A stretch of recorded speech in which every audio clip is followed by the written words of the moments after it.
Om Guru Brahma Guru Vishnu Guru Devo Maheshwara Guru Sakshat Param Brahma Tasmai Shri Gurave Namaha. Our salutations to that Guru who is Brahma, Vishnu, the creator, the pervader, and that all auspicious one. And our greetings and our salutations and our submissions to all rishis and sages and gurus of the past, of the present, and the future to come. Tonight we're giving a special talk because it's the birth anniversary of Swami Subhodananda. And so most of the material that I'm going to talk about is actually contained in one particular book. And this book is God Lived With Him. And it is compiled and written by Swami Chetananda. And the reason why we take this book is because it is compiled from so many different beautiful sources everywhere and condensed beautifully in a handful of pages. And it gives us some deep insight into the life, the character, the personality, and the teachings of one of the great apostles of Sri Ramakrishna. And so, why do we study the lives of these great people? Why do we study the lives of any saints? Why are we interested? We are interested because we can assess what our particular status is in our spiritual endeavor, and all life is spiritual life. Whether we are particularly religious or claim to be religious or not, we're all on a particular journey. And what is inspiring for us is when we look for this wonderful ideals, some examples of ideal lives. And we find them, of course, in the lives of the ideal life of them all, and that is Sri Ramakrishna himself. So these apostles, their lives are, in a way, a great reflection of this one light that we call Ramakrishna. And so we study all lives of saints to inspire ourselves, but in particular, these particular apostles of the Master Ramakrishna, in order to understand not only an ideal life, but to get some insight into the life and personality of Sri Ramakrishna himself. Many of the stories, many of the conversations that Ramakrishna had with Swami Subhodananda, whose life we are celebrating today, are not recorded anywhere except in the words themselves and the reminiscences of Swami Subhodananda himself. Secondly, we want to get into the particular personality of somebody who I love very much because he loved tea. And as many people know, I am myself very fond of tea, and Swami Subhodananda was extremely fond of tea. So for this reason, I like him very much. But he also had a childlike nature. And we are often exhorted by great spiritual teachers to be like a child. It is well known that Paramahansas have a childlike quality, a wild, carefree quality. And so actually it was because he's one of the youngest of the apostles of Ramakrishna, he was called Koka, and he's known as Koka Maharaj. That is somebody who has a characteristic of a child. He was the second youngest in the band of apostles. The youngest will be celebrated on Sunday. His birthday is there.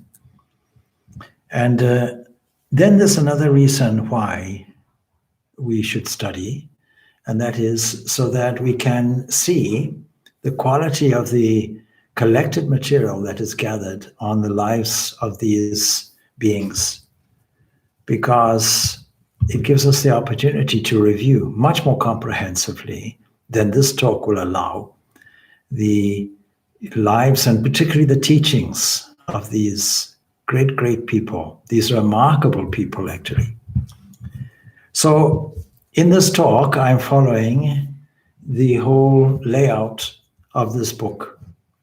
It starts with Swami Subhodananda's childhood, and then how he meets the master. And I will only make some highlights here and there. It's impossible to comprehensively deal with the whole thing. Besides, the book is there, which you can read. But just to highlight some important episodes in how he met the master and how the master coached him in a way that he maybe couldn't coach many of the others, because Subhodananda did not have the luxury of staying consistently as the others did with the master. He had constraints at home. And of course, there's another episode in all the chapters of the apostles' lives, and that is the area where they are left to their own devices almost. They establish a monastery in Baranagore, which was in a very bad, dilapidated condition, living a very, very, very ascetic kind of life and happy about doing so. But one by one, they cannot resist, almost to a man, going as wandering mendicants. And we get an insight when we see the roamings of these monks who have taken monastic vows and see where they went, the extensiveness of their travels. When you think Swami Vivekananda himself traveled the length and breadth of India. Swami Subhodananda also went toward the east, went toward the north, went toward the central part of India, and went toward the south, going as far as Kanyakumari. Now, these are remarkable journeys. Today, you can just get on a train or a bus or something of that nature, or even an airplane, and you'll get to a destination pretty quickly. And so this is a kind of adventure, a kind of expression of a thirst. There's an urgency which is typically not there in most of us. And the urgency is to say, here is our goal, and we want to get it. We want to get it in as arduous way as possible, in as well-trained way as possible.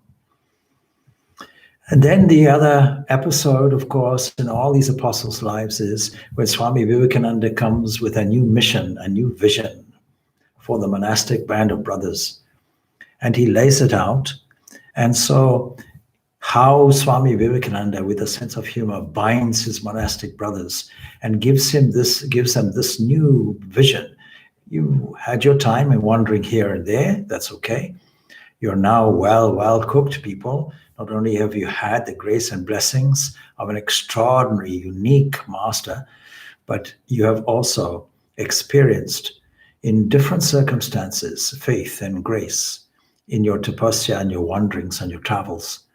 But now it's time to do some work, and to do some work for the upliftment, the physical upliftment, psychological upliftment of the country people, the country folk, that is the fellow beings who are in the sacred land of India. And then another episode, particularly in the life now of Swami Subhodananda, is that reluctantly he's given a role as guru. And he exercises this role in East Bengal, what is now Bangladesh. And he is the simplest of all people. And a humorous instance, which we'll relate as we go on. Swami Shivananda, who at that time was the president of the Ramakrishna Math Mission and Order, he couldn't go to East Bengal, and he requests his brother, who is already a trustee, and he requests him, please, will you go there? And also, will you please give this diksha? Because you have all the qualities of the guru. You need to share your spirituality with others. You need to uplift them through this sacred inheritance of this power that the master gave us, and your own experience, your own alignment to the master, your own alignment that makes you an open channel for divine grace to flow through to others you should be able to share it. And the master himself exhorted Swami Subhodananda to do this. And so in all simplicity, he goes there. And when he comes back, it's discovered he's given initiation to every person you can think of, children, outcasts, incasts, whatever it is, anybody that moved and requested, he gave it. And when he was upbraided for this and said, how possibly could children practice meditation and japa? Subhodananda's response was, you told me to go and initiate, whoever I could. You said there was a great need. I've simply done what you asked.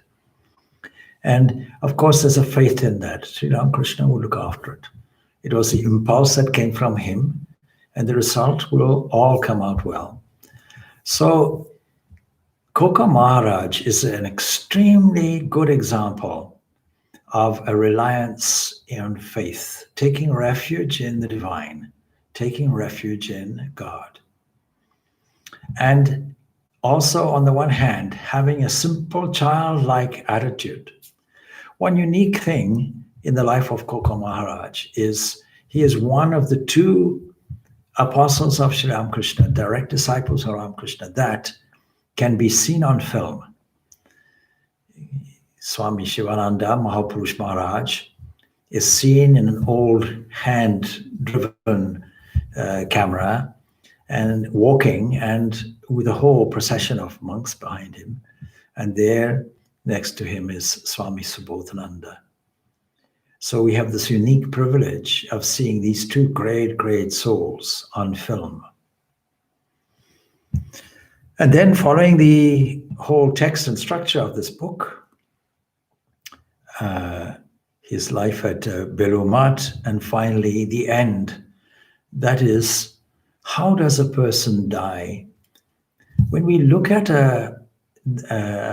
one of these great spiritual giants, we have to examine not only the circumstance in which they manage to develop and flower in a unique chosen role with a unique master who recognizes them instantly, but how they lived their life, but also how they ended their life, how they departed from this world.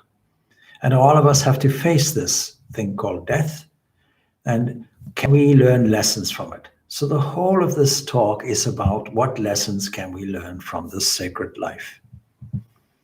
And then, of course, there are his teachings. The teachings come from two directions. They are echoes of Sri Ramakrishna's teaching on the one side, but they're also an endorsement of his own practical experience on the others.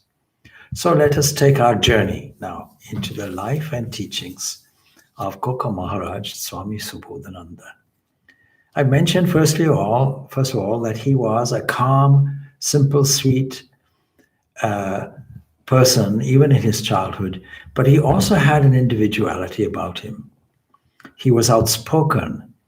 So he was like a child to the end, not only in his simplicity and acceptance, but also putting his foot down and asserting his individuality. He was no fool.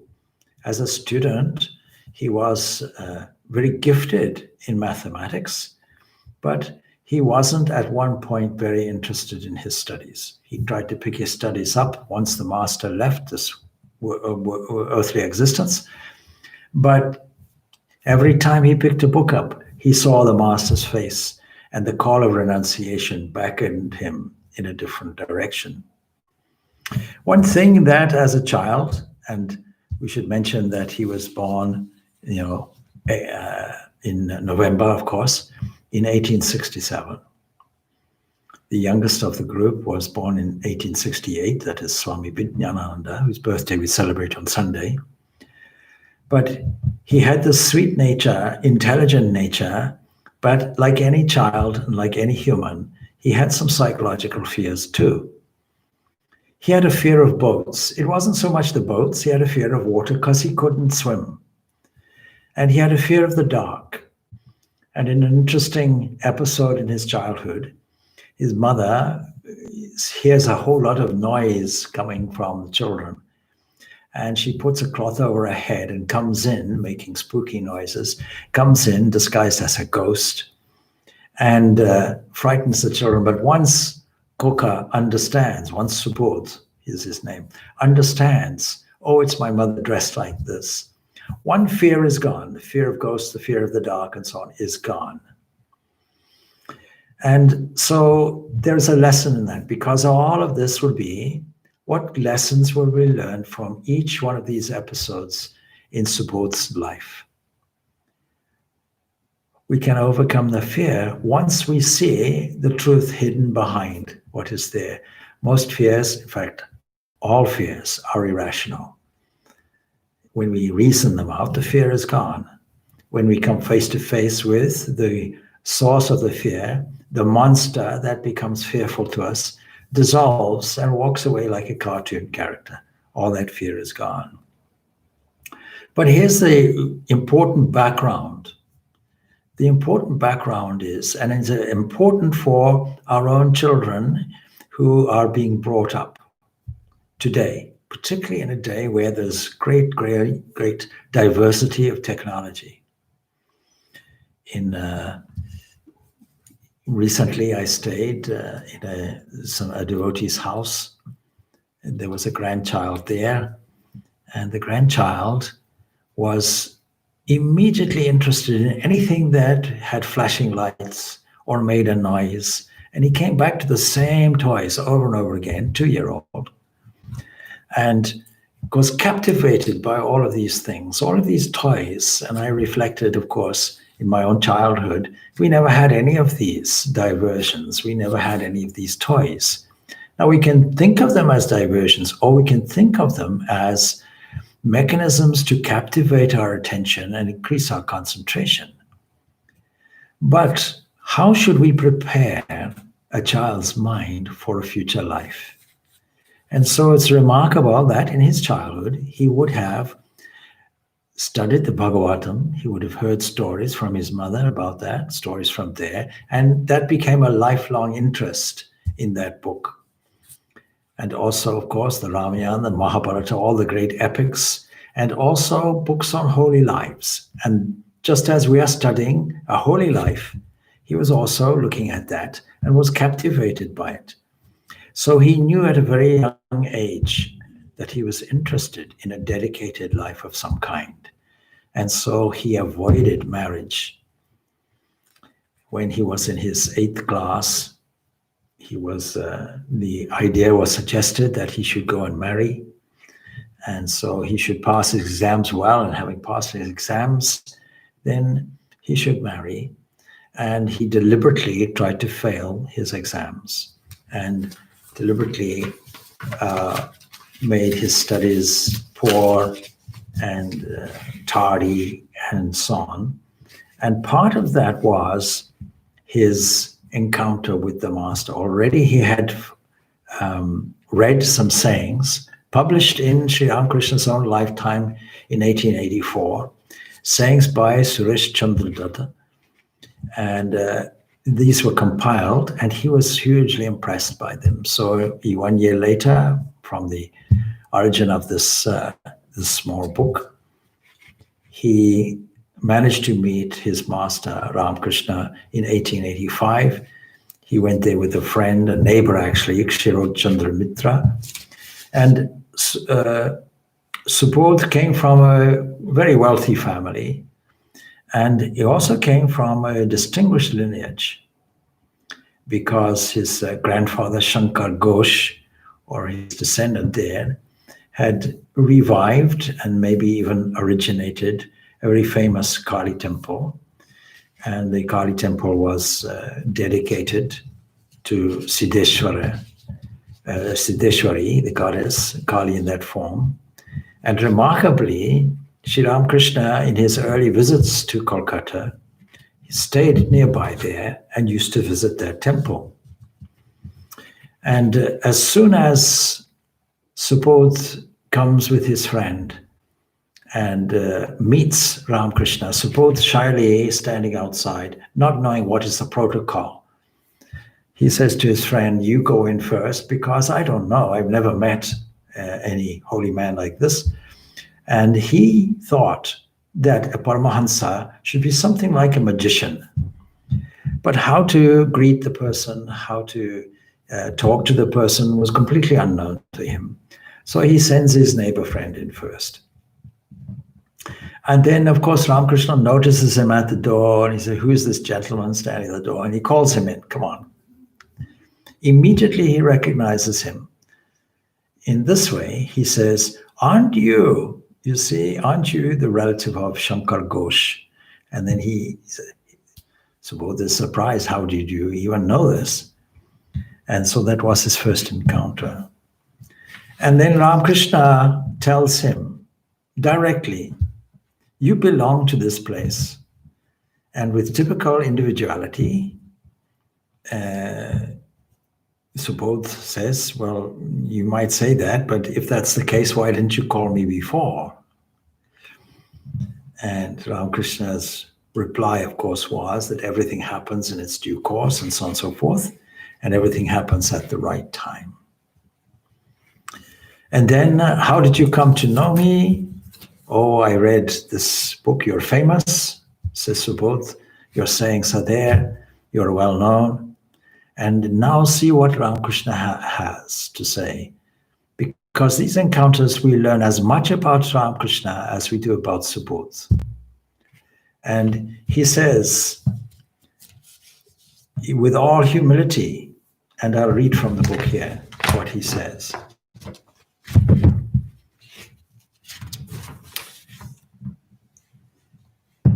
When he was praised like this, you see, I'm impressed, says Subodh, by reading your teachings. And just turn a light on so I can read here.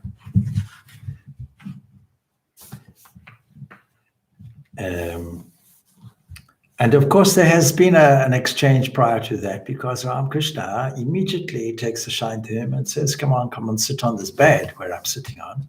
And Subodh remonstrates. He said, we just come from the school. My clothes are dusty, they're not clean. He said, never mind about that. And then after Subodh objects a little bit, the master asked his nephew, Ramlal, to spread a carpet for the boys, and then inquired, how have you come to Dakshinaswar? That's the beginning of that conversation. And then he was impressed to see that these boys had come such a long distance by foot. But Subodh said, I am impressed by reading your teachings. That's how I've come to see you. And they are really remarkable. You are such a great man and so famous. Therefore, we have come to see you, he says. And look at Ramakrishna's reply. The words brought on a sudden change in Ramakrishna's mood. And with a humility that amazed the boys, he said, I am lower than a worm. Name and fame, ridiculous. Really, I am more insignificant than a worm. Imagine that.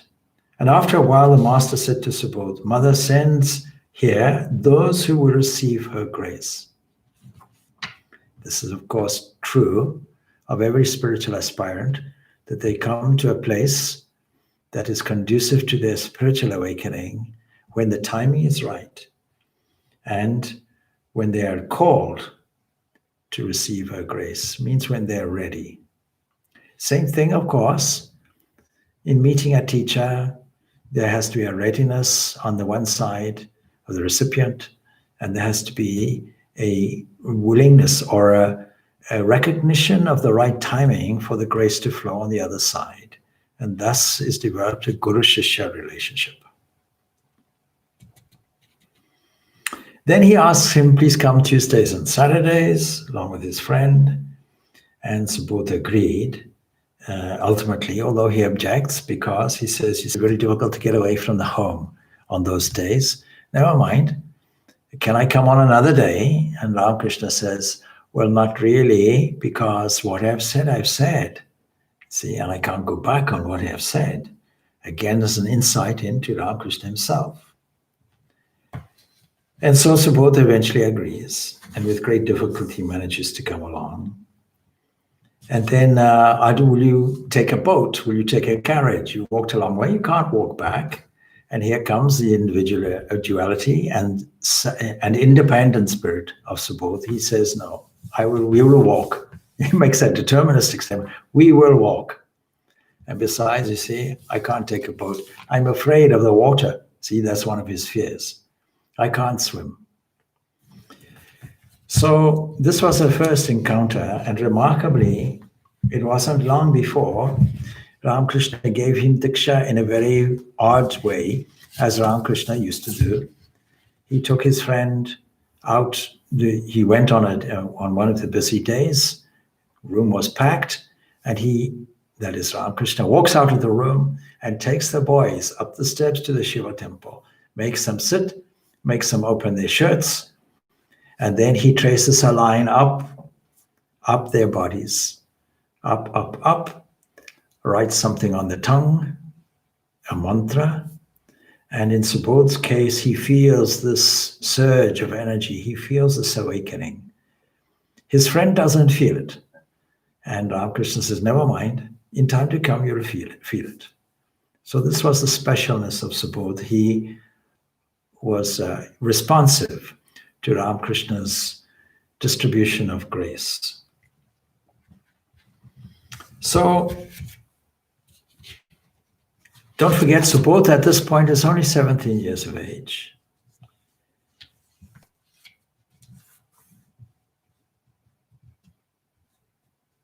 The incident I've just described is worth reading out. It was about 3 p.m. Sri Ramakrishna asked Rakal, that is Swami Brahmananda, to bring some Ganga water.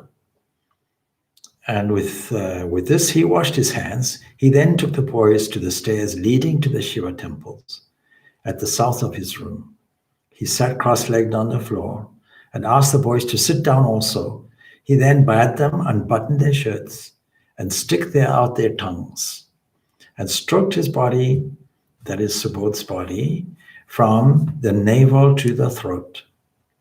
He did the same, that was to the navel, does the same to both of the boys. Awake, mother, awake, he says as he does this, and then he tells them to meditate. So the master's magic touch managed to awaken Subodh's latent spirituality.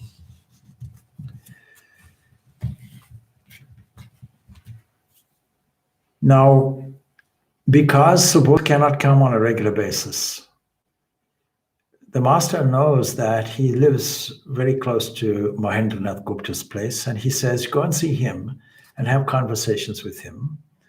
And so Subodh goes on and never sees Mahendranath because he thinks, what can I get from this person? This person is a householder.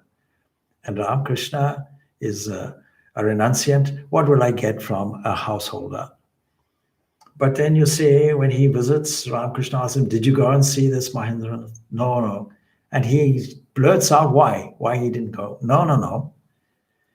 Whatever he says is what I'm saying. And he's a tremendously good man, so go and see him. So Subodh managed to do that. And of course, Mahendranath, in his great, humility, is now the link that is missing because Subodh cannot visit on a regular basis. Now, in the beginning, Subodh didn't accept the master as an incarnation. Nobody insists even today that anybody accepts this. But to those who are blessed with the understanding, it's a great advantage. And so one day the master asks him, what do you think of me? This is a common question that we find even in the life of Jesus. He asks St. Peter, what do you think of me? Who do you think I am? Some say you're Elijah, some say you're this, some say you're that. And so Ramakrishna remarkably asks the same question. And this is not the first time he asks it to those students of his, the young boys. So he says, what do you think of me? Well, people say many different things about you, says Subodh. I won't believe any of them until I find clear proof. See this remarkable individuality which is there, mixed with a childlike flavor. But part of the childlike characteristic is to be completely candid.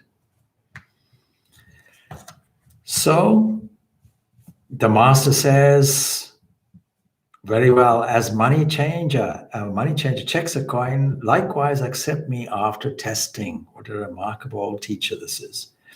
With no ego whatsoever. And in a letter written many years later, because we get all this information from these correspondences and dialogues with Swami Subhodananda.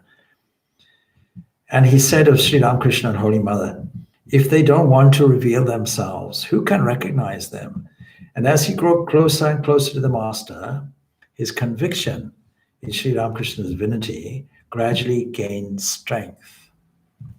One day when the Master advised Subodh to practice meditation, see the Subhodananda's reply.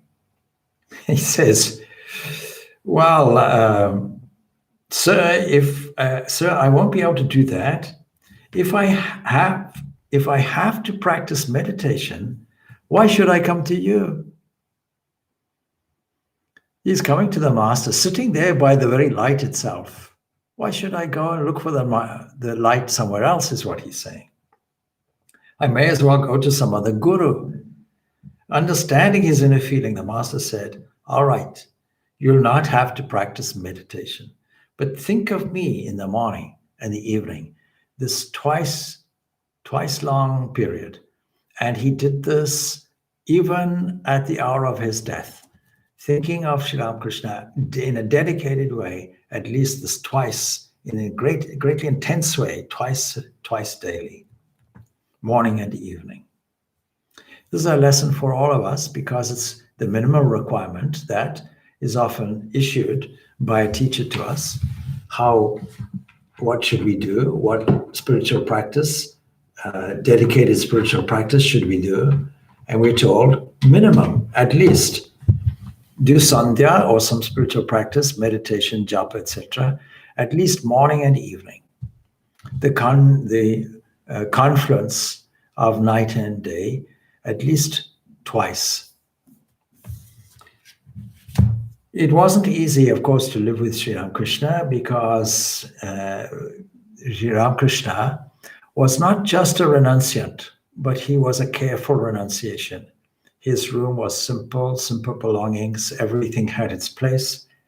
And he taught all these students, these young boys, not just the spiritual life and practice, but that spiritual practice that is involved with everybody, with a householder, with household duties. How to do household duties, as well as how to see God everywhere and everything. These are important lessons for all of us. Once Subodh asked him about these various visions, can we see gods and goddesses on their forms? And Ramakrishna replies, one can see God as one sees two people talking together or walking together, but one should call on God from the bottom of one's heart. Pray and cry for him, demand his vision from him. As children demand toys from their parents with loud cries, remove all worldly desires from the mind, and always remember, I have a mother and I am her son. These beautiful, beautiful teachings from Sri Ramakrishna. Now, this is worth noting and reading, and I have to be careful of the time. The Master had special devotion for Mother Ganga. He used to say, Gangavari, Brahmavari, that is the water of the Ganga, is as pure as Brahman. If anyone was overwhelmed with grief or affliction or delusion, he would tell them, go and drink a little Ganga water. You will be all right. It was amazing to find that the person would get the desired result. And some insight about the Master himself. The Master's feet were extremely tender and delicate. He could not wear regular shoes. We had to place cotton padding inside the shoes so he could use them. And in the earlier part of his life, the Master used his golden amulet, but later he couldn't touch anything metallic. Somebody had to carry the water pot for his washing. I have seen, says Subodh, something wonderful in the Master. His room would be packed with people and they would have many questions in their minds. Yet in a single talk, he would answer all of their unspoken questions.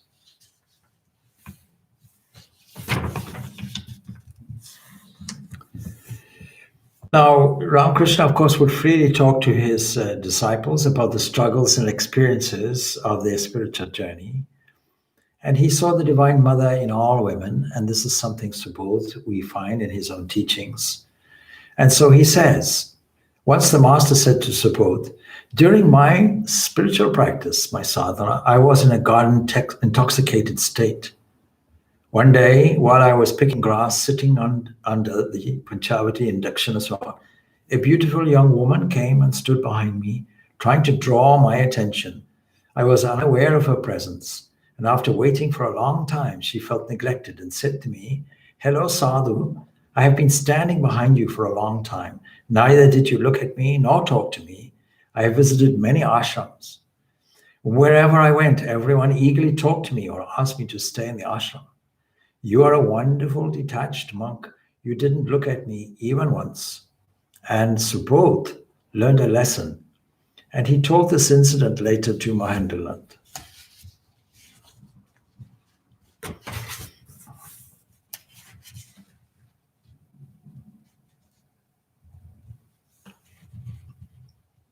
Now, during one visit, knowing about the recent aggravation of the master's throat pain, Subodh simply said, "Sir, you used to live in a damp room in Dakshinaswar, and as a result, it seems that you have a sore throat because of the cold. Please take tea. Whenever we have some sore throats, we drink tea and the soreness goes away. And if you want, I can bring some good tea from my home." And immediately the childlike master called Rakal, "Hey, look, I want to drink tea. This boy says that I will be cured if I drink tea." And Rakal said, "No, sir, tea is very hot. It might aggravate your throat. You may not be able to bear it." "No, then it's not necessary," said the master. And he consoled Subodh. "Hot tea would not suit me." Subodh was moved by the master's childlike nature, which of course Subodh also had. One day the master asked Subodh to copy a devotional song. And this was a song composed by the saint Tulsidas. But he declined by saying that his handwriting was not good enough. And the master insisted, "Please copy that song. It doesn't matter whether your writing is good or bad." And when the boy still would not agree, see his individuality coming out, the master said, "You are really a dumbbell. Neglecting your studies, you only played with your friends. Other people would have been insulted by this." But not Subodh. Being thus reprimanded, Subodh smiled. The master also laughed and then said, "My boy, aren't you upset that I scolded you?" Subodh replied, "Sir, even your scoldings are sweet." The master then joyfully called his other disciples and said, "Boys, listen to what this boy says. He says that even my scoldings are sweet." And before he left, the master blessed Subodh by touching his head. So in this way, Subodh narrates many, many interesting episodes and encounters with the master.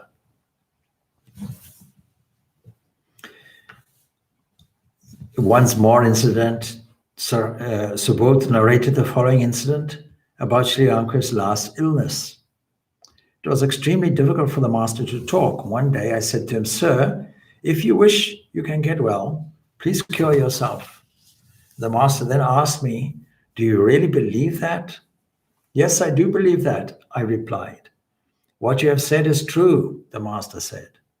"But I shall not try to save this body, which is made out of flesh and bone, blood and marrow. Whatever is created is subject to destruction." Then he said to me, "Promise that you will never ask me this again." Thus the master made me promise. One day at Kashipur, Subodh privately asked the master to bless him so that he could realize God. And here's an important thing, because Ramakrishna affectionately patted his back 3 times and said, "Yes, yes, you will realize God. And in the future, many people will learn from you." And this was the first indication in later life that Subodh should give this mantra diksha and this blessing and share the grace of the master in East Bengal. Now, then we come to these episodes of austerity and traveling. So in the beginning, when the master passed away, he visited the Holy Mother and tried to complete his own studies, but failed in this. And then he also visited the mother at Karmapuka, where the master was born and so on. And you could see he had a great, great devotion and attachment to Holy Mother. But eventually he couldn't bear it anymore. He leaves his home and he leaves it for West India, and he leaves it on foot. And he leaves it as a wandering mendicant, and he's heading for Varanasi. And unfortunately, or fortunately, whichever, his relatives find him missing, and they discover that he's in Varanasi, and they take him back. And then he says, okay, all right, this is it, I'm leaving. I'm not going to wander. He joins the Baranagar monastery. He takes his vows at the Viraja Homa, and he's called Koka Maharaj, and Swami Subhodananda is his monastic name. And then there's an episode which shows the close bond between these band of brother monks. At night, when all were asleep in this Baranagar monastery, Latu Maharaj would practice meditation under his mosquito curtain. Subhodananda knew this, and mischievously he put a wet cloth on the top of Latu's curtain. And as the water began to drip, Latu became frightened. And the Baranagar monastery was haunted, of course, as well, or reputed to be haunted. And after discovering the mischief maker, Latu exclaimed, "Sharat, look, this rascal Koka is frightening me." And of course, it was, an opportunity, even amongst the austerities, for a little humor.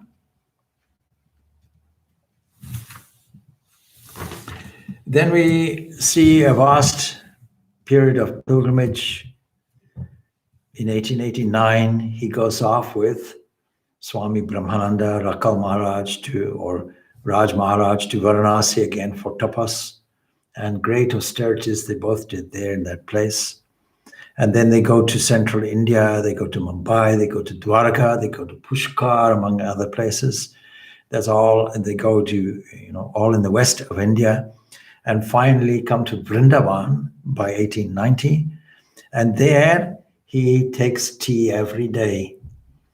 And he happens to take tea in Vijaya Krishna Goswami's place. And Vijaya Goswami says a remarkable thing which endorses his and everybody's faith in Sri Ramakrishna. Such a remarkable man as Vijaya Goswami, a saintly man like him, and he says, Ramakrishna's perfection in all moods and faiths. This is perfection. There's no other person I have met who has such perfection in this. And this is something new in the history of the world, in all moods and all faiths.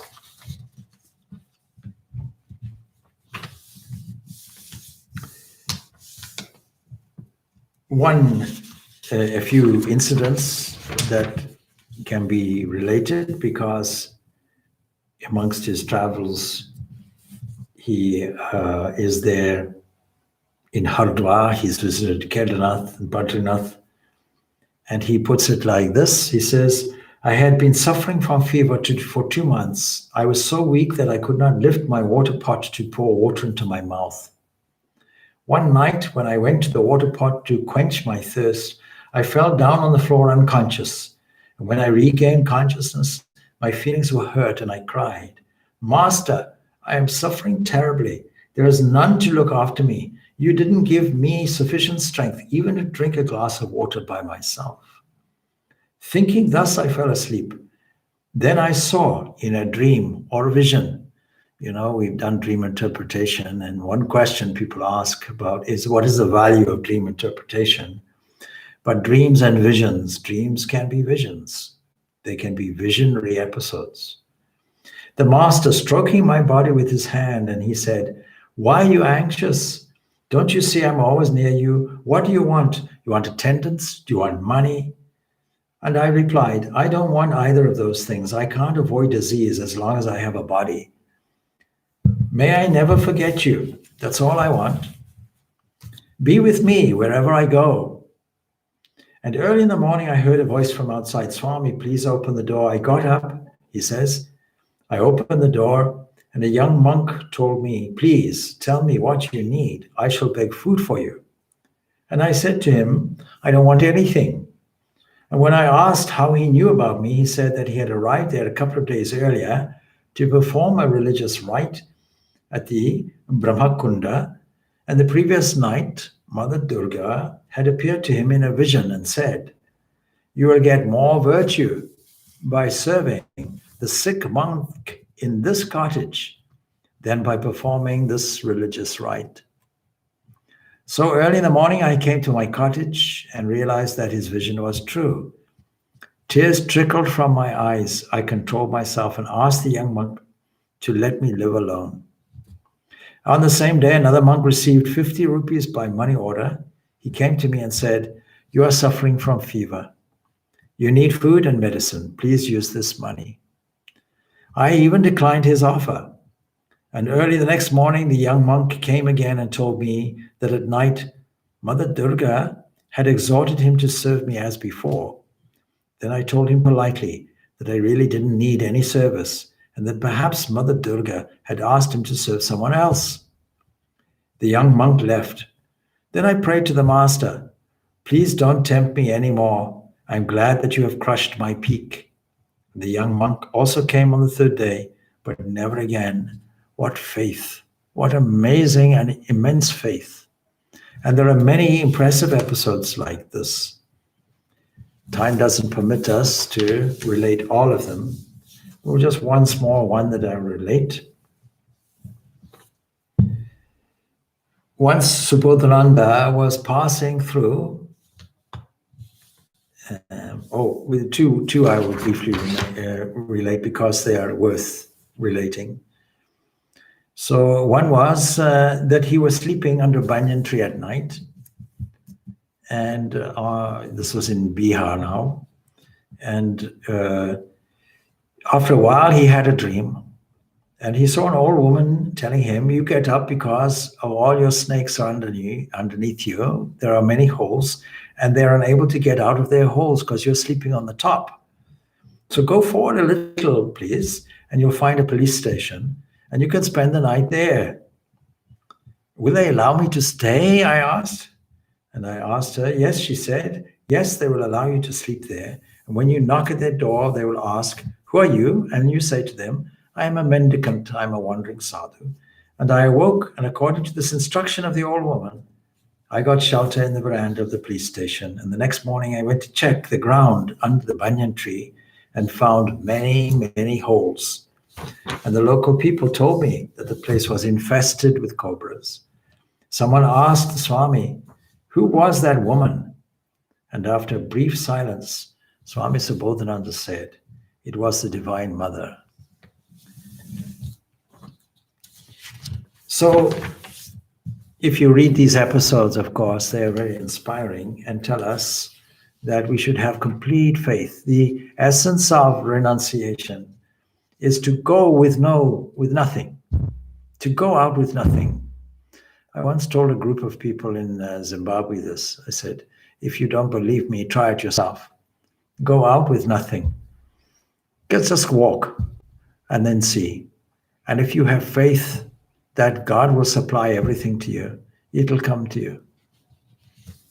And if you don't believe me, try it out. There weren't many takers. In fact, there were no takers. But I can assure you, you will be looked after. Now we then come, after his wanderings, then we come to then the next episode of this, within this book, and that is with Swami Vivekananda and his brothers. And of course, Swami Vivekananda had wanted the propagation of the Vedanta, and so he insisted that everybody was a proficient speaker. And so the speaking incident was there, and it's related that Swami Subhodananda wasn't very comfortable about that. We find later he was quite a proficient speaker because when he spoke, he was speaking from his own experience and speaking from the heart. But on this occasion, being forced into this situation, he felt very uncomfortable. And so at the Lambasa monastery, it became his turn to speak, and he tried in vain to be excused, making one excuse after another. And the other monks, the brother monks, thought that this was very funny, and they all gathered to witness his discomfort. And as they watched him, a little miserable and unwilling to do this, as he opened his mouth to speak, just before he could say a word, the building began to vibrate and rock, and trees crashed down outside. Of course, this was the devastating earthquake of the 12th of June, 1897. And of course, the meeting was dissolved. And of course, then Swami Vivekananda humorously said, "Well, Koka, you have made an earth-shaking speech," and everybody laughed. On another occasion, in the middle of the night, Swami Vivekananda wakes Koka Maharaj, testing his allegiance and loyalty to him, and asks him, "Please go and prepare a pipe for me." And Subhodananda unquestionably goes and does this. Swami Vivekananda is so moved by this that he says, "I will grant you anything within my power." And typically, Koka Maharaj says, "Well, grant me only this, that for the rest of my life, I may never miss my daily cup of tea." And then somebody asked him later, "Was this wish granted?" He says, "Yes, even though the tea might arrive at some awkward times of the day and the night. Sometimes when I'm about to go to sleep, the tea arrives, but the wish was fulfilled to the letter of every day of my life." In 1901, he was appointed as trustee and treasurer, and his love of Swamiji was only secondary to the master. And he was the one person who could approach Swami Vivekananda, who often had moods where nobody could approach him, but he was the one person who could approach him. In one incident, the dinner bell rang, and everybody was waiting for Swami Vivekananda to appear, and Swamiji was engrossed on his belly reading a book. So both went, and he notes the page number of the book, closes the book, and says, "Come on, it's time to eat. People are waiting for you." And Swami Vivekananda protests. He says, "Oh, what have you done? You see, now I won't know what the place was. I can't pick up the study." He says, "No, it was page so-and-so." Opens the book and he shows him. And so it's incidents like this that he had this capacity to approach Swami Vivekananda when many others could find it a little difficult. And again, he finds him also traveling on business to Almora, Mayavati, Kedarnath, Badrinath again, Navadvip, the place of Chaitanya, Darjeeling, Assam. And in 1902, he's in Mayavati, which is when, at that point, Swami Vivekananda passes away. And he has then develops a fever, severe disease, the Kala-Azar disease, and he, in 1905, is recovering in Almora. But his best place that he wants to stay in is Belumat. And this is where he finds his natural home. Don't forget, when Swami Vivekananda comes back, he is very active in plague relief in 1899, like others, risking his own health. But in 1908, he throws himself into the great famine that arises in Orissa. This contemplative person undergoing tremendous hardships with simple food. He was very insistent on a simple food. Once a devotee said, "I'll give you a meal." "What is it?" "Oh, it's just a simple meal of rice and dal." And when he enters the hall, he sees all kinds of delicacies have been prepared. And the Swami insists, "No, I will only have rice and dal. The master taught us that when we say something, it has to be completely truthful, and that is all I will have." So he works tremendously in this out of a compassionate heart. And what a heart could easily be moved. And there are many instances in this book that show this. But he also receives a vision from the master saying, "You will not have to do this work anymore." And At one point, of course, the Holy Mother comes and people are permitted to take the dust of her feet, but have to be lined up in an orderly fashion. And people are told nobody must just come and do it. It has to be an orderly thing. We can't just saturate the mother and disturb her like this. And one person streaks forward, gets the dust and disappears in the crowd. And of course, they find that this person was Subhodananda himself. With a kind of playful, childlike attitude, he did it, and everybody found it. Of course, what a great delight this incident was. And then on a steamer, he sees some people criticizing the Ramakrishna movement, criticizing Swami Vivekananda. And again, as an individualist, he stands up and he makes the point, look, if you're giving funds to the mission, stop it, don't do it. You have no right to criticize this. He finds out that they weren't actually contributing anything. They weren't devotees in that sense.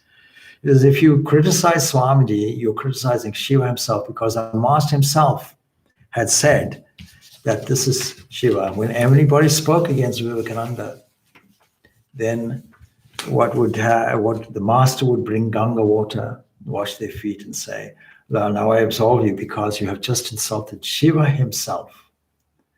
It is quite remarkable when you see Swami Vivekananda's portrait in his meditation, the resemblance to Lord Shiva himself. The calmness of his face of Shiva in meditation. You can easily understand the turban representing the coiled up hair. You can see that the chadar slung across his shoulders could represent a thread consisting of a snake and so on. So it is quite easy to see how this impression was there. And of course, the master was taking it extremely literally too. We have to bear this in mind often when we think and talk about Swamiji. Then at Belur Mutt itself, Swami Subhodananda was typically found in an ochre cloth and a t-shirt and a pair of slippers. Such was his simplicity. And he dove in like everybody else into the work. Once he found that the vegetables, 5 types of vegetables to be offered, was not there, was not prepared by the monks. And so he himself did it. And then he made a point as a leader that he would himself the following day come. Tomorrow, he says, I shall come to cut the vegetables. This took care of the problem. They wouldn't allow that, so they went and did that. Even every day, even when he was weak, Subhodananda would walk with a cane to Vivekananda's temple in the southeast corner of the monastery. And he told the monks, the master said that Swamiji was Lord Shiva himself, and to respect him is equivalent to worshipping Lord Shiva. His room was adjacent to Swamiji's bedroom, and every morning he used to go to Swamiji's room and bow to his portrait. He was easy of access to everybody. He was simple to look at. He didn't look in any way very special. But when he did speak, of course, he gave a 10-minute lecture on Sri Ramakrishna, the Harmony of Religions, in front of 1,000 people. So his initial reluctance to speak, when the Spirit took him, he had no hesitation. He was fond of talking about the Master, you see, and taught people from his own experience. In the beginning, in the Belur Mutt, of course, he was an assistant to Swami Advaitananda and looked after as his assistant, gardening and so on and so forth. Actually, our hands-on work is what he did. One day, Subhodananda performed the worship in the shrine. And while he was offering the fruits and sweets, the master appeared before him and pointing to the sliced cucumber said, please add a little salt to it. See the relationship, see the inspiring connection that gave visions on a fairly regular basis. Swami Subhodananda, eventually he had a very strict regime. Typically his day was he would get up 3:30 in the morning, and then he would have a smoke the hubble bubble. He would wash at 4 in the morning, he would go to the shrine and bow to the master. And from there on to about 9 o'clock, he would sit in front of the Ganga in a state of contemplation. He would take his tea, of course. He'd take a bath. Again, he would go and bow to the master. And lunchtime was there, but he would do scripture reading up till that time. And he was intrigued by the Puranas, his childhood favorites, and then maybe take a little rest and walk. And we see him walking, of course, with Mahapurush Maharaj in the famous video, the famous film, I should say, of the two walking together. It was a remarkable film, as a matter of fact, old and jerky as it is. Nevertheless, it has a great impact when you see these great saints walking. For me, it is extremely moving. And then in the evening, he would sit quietly. And if asked questions, he would always give simple, straightforward answers. We have to examine how a person teaches us to pass away or to die. And eventually, he himself says that the cause of his eventual disease, when his health was ill, was excess work. We see him, of course, in this episode in Belumat before his end as this great guru, and episodes which I have mentioned. But at the end, he makes sure that he continues. He passed away, or at least in 1931, he developed tuberculosis. This is what he passes away from. And he thinks of the Lord, at least this twice daily, getting himself propped up so he can look on the picture of the Master. And even in his sickness, he would continue to read Gospel of Ramakrishna, the Bhagavatam, and the Upanishads. When I think about the Master, he says, I forget all my physical sufferings. He teaches us how to face the inevitable, which is called death. And on his death, his face glowed with a smile.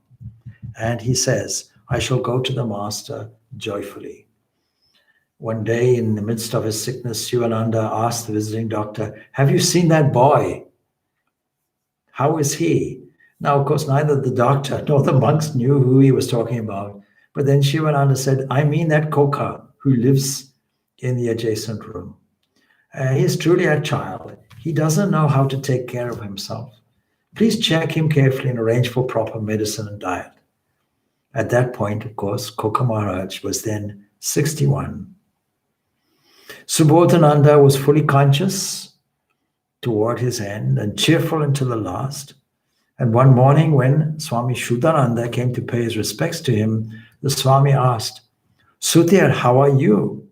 His body was so weak that it was difficult for him to keep his eyes open. And when his attendants asked, Swami, do you remember the Master, the Holy Mother, and Swamiji?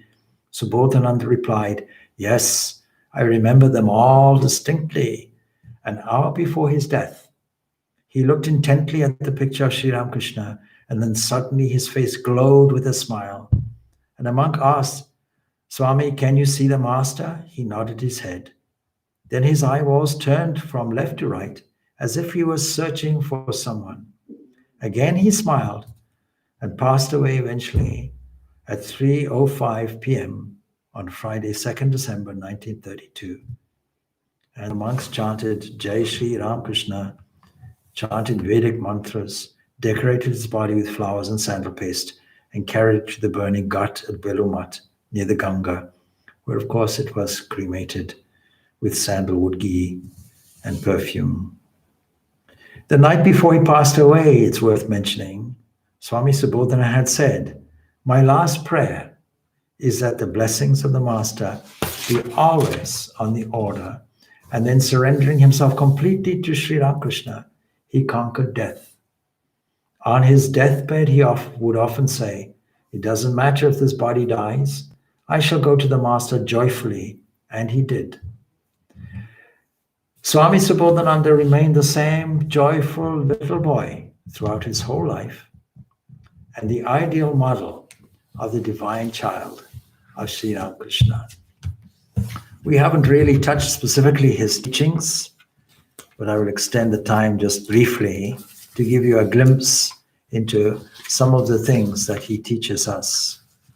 That viveka, that is discernment, proper training, and a 24-hour flow of the mind toward the Lord is the way to steer the mind. He understood and taught that the Divine Mother is in every woman, and that grace gives to everybody, and we have to surrender to it for it to flow through. And before the Lord enters into your heart, he himself prepares the way, similar to a king sending furniture in advance of his visit. That's the way he puts it. He exhorts us to occupy our mind day and night with good thoughts and talks, to call on the Lord, because calling on the Lord will never be in vain. And always remember the Lord's name. Even though we may get bored with it, it will always have a yielding result. And you can go to Kailash, you can go to any of these places, Mecca even, or a mosque, but but what you are seeking is just by you, yourself. He also mentions in his teaching a remarkable prayer from Swami Vivekananda himself, who says this: Lord, place me in a position where all others may criticize and abuse me, so that heart, mind, and love can turn to thee alone. What a remarkable prayer. Often we make a prayer, Lord, please rescue me. And this is now inviting all the pain of personal criticism, so that the mind can then say, oh, let me take refuge in you. Good finds the world good, and the thief sees thieves everywhere. And never cease japa. Japa is one of the easiest spiritual practices we can do. And do your duties knowing that you have refuge in the Lord. Don't abandon any of your duties, but keep the companionship of the Lord. It reminds me now of the lessons of practicing the presence by Brother Lawrence. Because when everything is done, only the name remains. And forgetfulness is what we're suffering from. Think of God as your father or your mother. These are some of the profound teachings of Swami Subhodananda. And with this, I leave you with these thoughts, and I hope that there's some inspiration derived from them. And again, I refer to this book, God Lived With Them, Life Stories of 16 Monastic Disciples of Sri Ramakrishna by Swami Chetananda. And there you can study this life that we have now studied in greater detail. Om Shanti, Shanti, Shanti. Peace, peace, peace be unto all. And may the loving blessings of Sri Ramakrishna, Holy Mother, and Swami Vivekananda, and all these great, great disciples, particularly on this day, Swami Subhodananda, may their blessings flow to all of us. Thank you.